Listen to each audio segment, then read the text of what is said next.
Israel ने Yemen के 2 बंदरगाहों पर घातक हमला किया है। इजरायली सेना का कहना है कि ये दोनों बंदरगाह हूती विद्रोही समूह के नियंत्रण में थे। इजराइल ने ये हमले तब किए हैं जबकि वो पहले से ही गाजा में कहर बरपा रहा है। इजराइल के रक्षा मंत्री इसराइल कैट्स ने इस हमले की पुष्टि की है। उन्होंने कहा कि इजरायली सेना ने यमन के उन बंदरगाहों को बिल्कुल तबाह कर दिया है जो हूती आतंकी संगठन के नियंत्रण में है।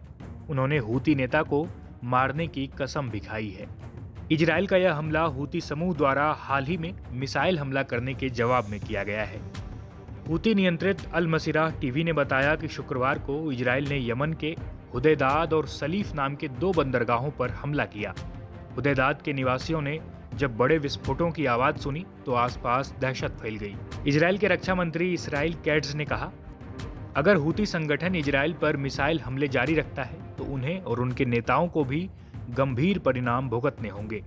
जैसे हमने गाजा में हमास के सैन्य प्रमुख मोहम्मद देईफ, हमास नेता सिनीवार्स और बेरूत में हिजबुल्लाह नेता हसन नसरल्लाह पर हमला किया था, वैसे ही हम यमन में अब्दुल मलिक अल हूती को भी निशाना बनाएंगे।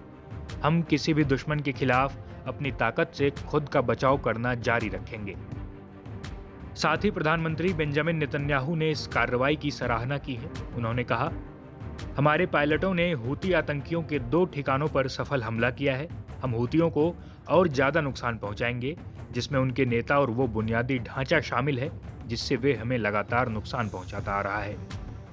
इसके अलावा नेतन्याहू ने यह भी कहा कि हूतियों के पीछे ईरान का हाथ है। उन्होंने आगे कहा कि हूती सिर्फ एक मोहरा है, उनके पीछे जो ताकत है जो उन्हें समर्थन देती है और निर्देश देती है वो ईरान है। हूतियों को ये समझ लेना चाहिए कि उन्हें इसकी भारी कीमत चुकानी पड़ेगी और हम इजराइल की सुरक्षा बनाए रखने के लिए हर संभव कदम उठाएंगे। इस घटना के बाद मिडिल ईस्ट देशों में और तनाव बढ़ने की आशंका है।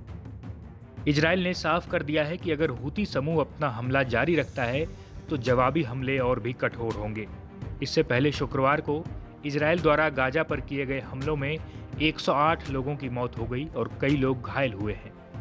गाजा के स्वास्थ्य मंत्रालय ने कहा कि शुक्रवार के हवाई हमलों में 27 महिलाएं और 31 बच्चे मारे गए और अब भी लगभग सैकड़ों घायल हैं। News report इंडिया.com।